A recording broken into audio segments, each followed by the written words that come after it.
आज उन सब के प्रतिनिधियों और हमारे जो एक कमेटी का हमने निर्माण किया था, मैंने जब घोषणा किया था कि इसमें हमारे गौशालाओं के प्रतिनिधि और उनके साथ उस ब्लॉक, उस जिला में या शहर में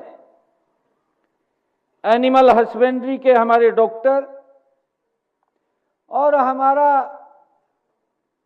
जो नगर निगम है, नगर परिषद है या नगर पालिका है, उसका सेक्रेटरी, ये 3 लोगों की हमने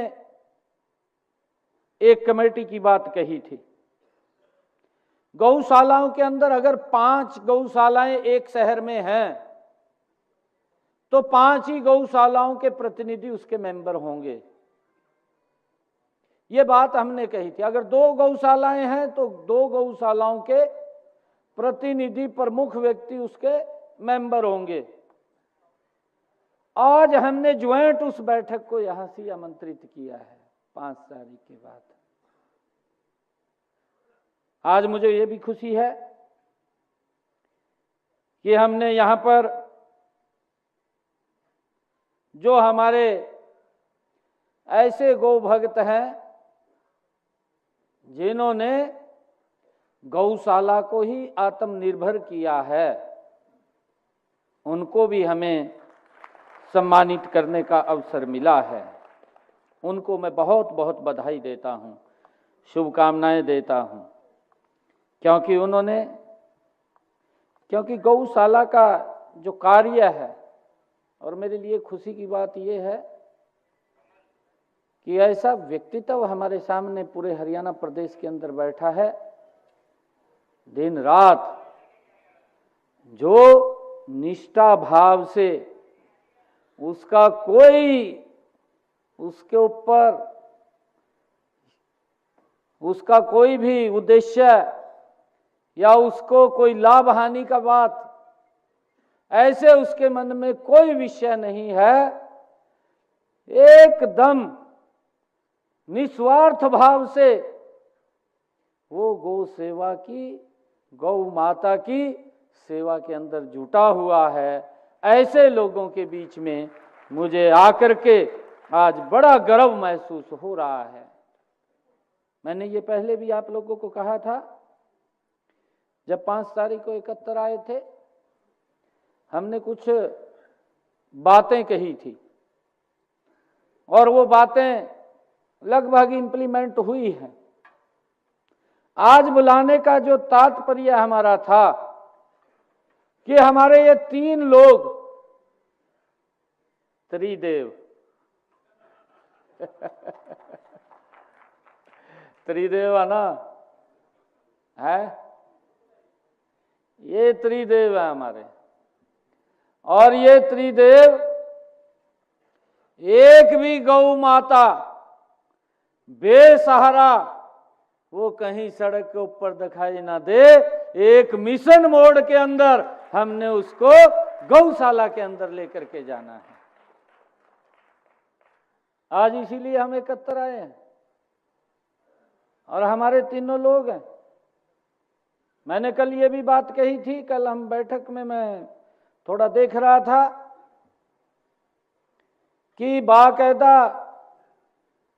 गौ माता को, गौ वंश को,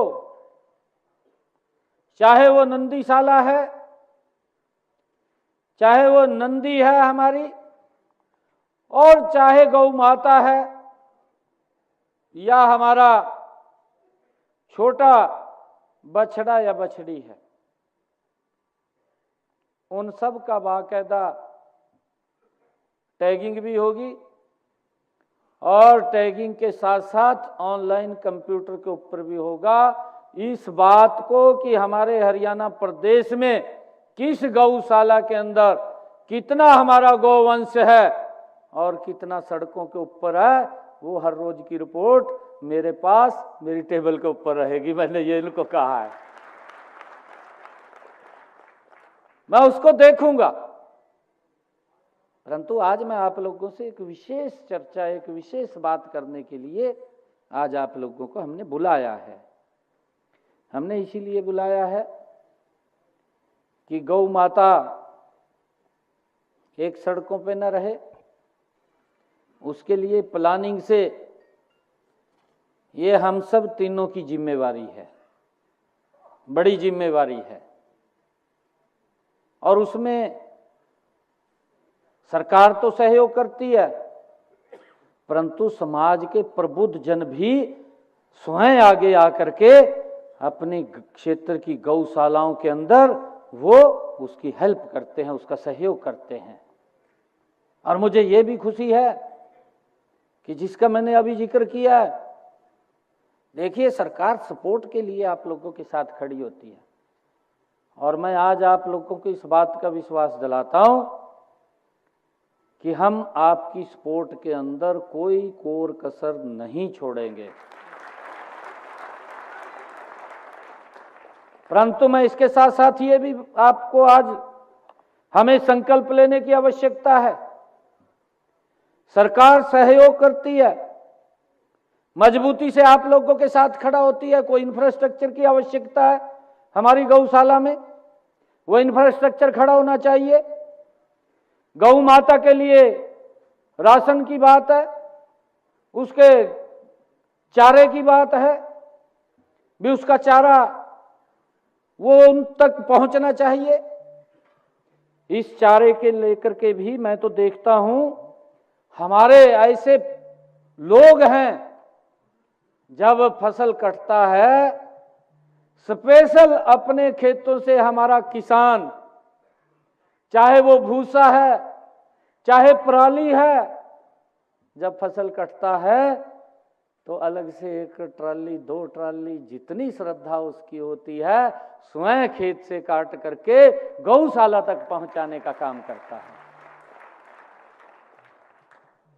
क्योंकि हमारे एक गौ माता के साथ, क्योंकि गौ माता हमारे लिए एक ऐसा, हमारी गौ माता है कि जिसको भगवान श्री कृष्ण ने जंगलों में स्वयं चराते थे, उससे प्यार करते थे, स्नेह करते थे।